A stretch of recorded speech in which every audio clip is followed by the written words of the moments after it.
I used to spend the night in hotel parking lots. What was I gonna do? I ain't had nowhere to stay, so I lived in the car. I had $35. And I said, come on, God, man, I've been trying to make this dream come true. You done left me out here like this. And I was crying so hard that he just said, I didn't like hear a voice or nothing, but he spoke to me, and however, he said, if you get up, I'm gonna take you places you ain't never been. Now I was finna quit. So I said, skip it. I'm gonna quit anyway. So I got in my car, I went to a payphone, and I was gonna call my dad. You remember back in the day where you could punch in a code and call your answering machine and get your messages? So I called, and I punched in the code, and it said, doop. He said, hey, Steve, this is Chuck Sutton with Showtime at the Apollo. We saw a tape of you. You're very funny. If you could get here Sunday night, we'd love to put you on television. Call me back, let me know if you can make it. So I hung the phone up, I'm crushed, because my whole dream of being on TV, and I couldn't get to New York. I got $35. How I'm gonna get to New York? I can't make it. So I'm standing there at the phone booth, and tears just coming down my face. I said, God, so that must be a sign for me to go home. Because this it, I ain't even got the money to go to the Apollo. My whole thing, I wanted to be on TV, I couldn't even make the dream come true. This is the most messed up moment. And so I said, man, let me call this dude back and see if he said this Sunday. Because maybe he said next Sunday, and I can hustle up a little bit of money or something. I don't know what I'm gonna do, but let me just call him back. So I called him back. Steve, this is Chuck Sutton, Showtime at the Apollo. We saw a tape of yours. You're very, very funny. Look, we have an opening Sunday night at Showtime at the Apollo. If you can make it, we'd love to put you on TV. I said, it's this Sunday. Before I hit the button, I heard, doop, you have another message. Now, it wasn't there before. So I punched my code in. I listened to the second message. It said, Steve Harvey, this is Tom Sobel from the Comedy Caravan. This was a Thursday.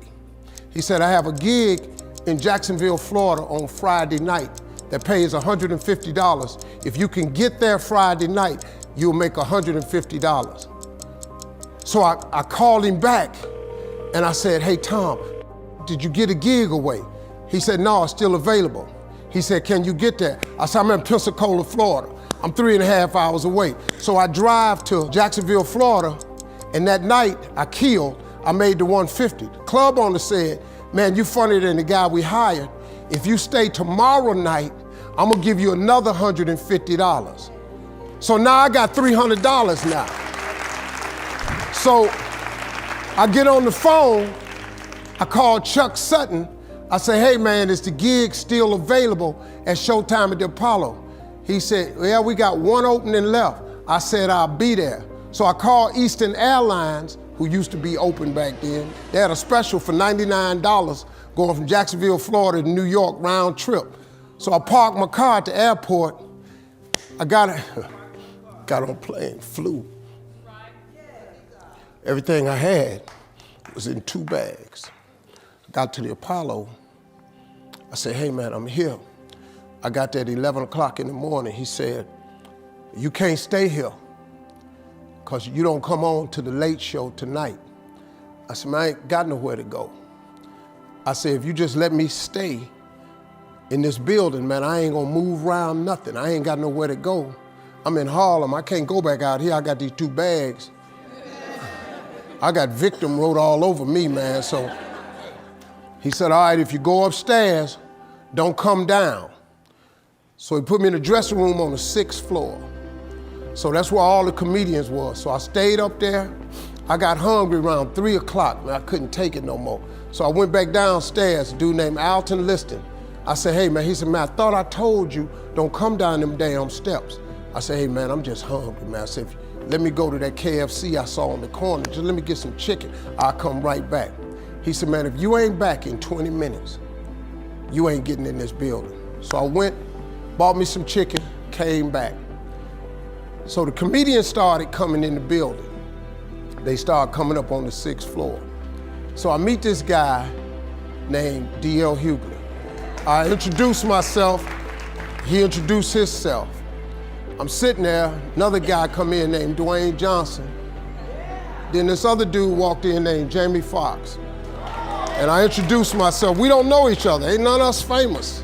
It's 1991, man. They gave everybody the lineup. I was on the last show of the night. I don't go on to 11 at night. I done had this 4 pieces of chicken. I'm starving, man. That chicken done wore off. I'm nervous, man. I'm about to throw up. D.L. Hughley went downstairs. D.L. Hughley got booed off. Dwayne Johnson got booed off. Jamie Foxx went down there and got booed. They booed Jamie, then Jamie started singing. And then they started clapping. And Jamie had their ass, then he went back to them jokes, and they got his ass. So I'm walking down the steps and I see Jamie sitting on the steps. I said, hey man, hang in there. He said, man, that ain't never happened to me before, man. This is crazy. This Jamie Foxx, man, one of the most talented people in all of comedy. And now, you don't even know how nervous I am, man. I can't even, my breathing is shot because these dudes been booed. So I walk out, I had wrote this joke. Mike Tyson had got in a fight in Harlem with this heavyweight named Mitch Green. Mike Tyson had hit the dude in the eye in the store. Now he was on the news, his eye was swollen. So the joke I wrote was, they was interviewing Mitch Green and he was telling everybody what happened, but his eye took over the interview. And I wrote this joke that his eye started talking and was just, I tell you what happened. The heavyweight champ's fist is coming towards my face. I just said, Lord, Lord, Lord. And I wrote this whole joke about this dude's eyeball talking. And when the punch came, and all this here, the Apollo, man, they went crazy. They lost their mind. I got a standing ovation, man. I walked off stage, man, just started crying. I couldn't believe it. And they paid me. I made $750 for being on TV for one night. I'd never made $750 telling jokes in one night. And so that was my first television appearance. A couple weeks later, Sinbad was the host of the show. He got this job on Different World. And so he quit. And so Mark Curry became the host. And then Mark Curry got hanging with Mr. Cooper and he quit. And they came to me and said, would you come back to New York and host amateur night for us to just try you out? Oh, ain't no problem. And so I went to New York, I hosted amateur night, and I was killing. But every time we went to commercial break, I was supposed to let the warm-up act take over like Ruben does.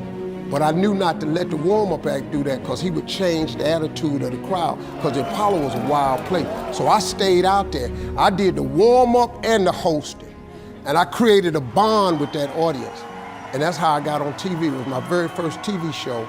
I hosted Showtime at the Apollo. I ended up being the longest running host in the history of Showtime Apollo. I did that show for 8 years. Nobody ever did it for 8 years. And that was my turn back moment. See, in your life, everybody has a turn back moment. You have a moment where you could go forward or you can give up. But the thing you have to keep in mind before you give up is that if you give up, the guarantee is it will never happen. That's the guarantee of quitting, that it will never happen no way under the sun. The only way the possibility remains that it can happen is if you never give up no matter what. Because God is always coming. He's never too late. At your worst moment, look man, when they told me I had to be in New York, I saw no way I could get there. But that God though, he make the phone ring. I end up in Florida, I make $300. Then I go to New York, I make $750. Almost got $1,000 out of nowhere. That's what happened to me. That was my moment of never giving up. That's when I first learned that faith was everything, that you have to remain faithful.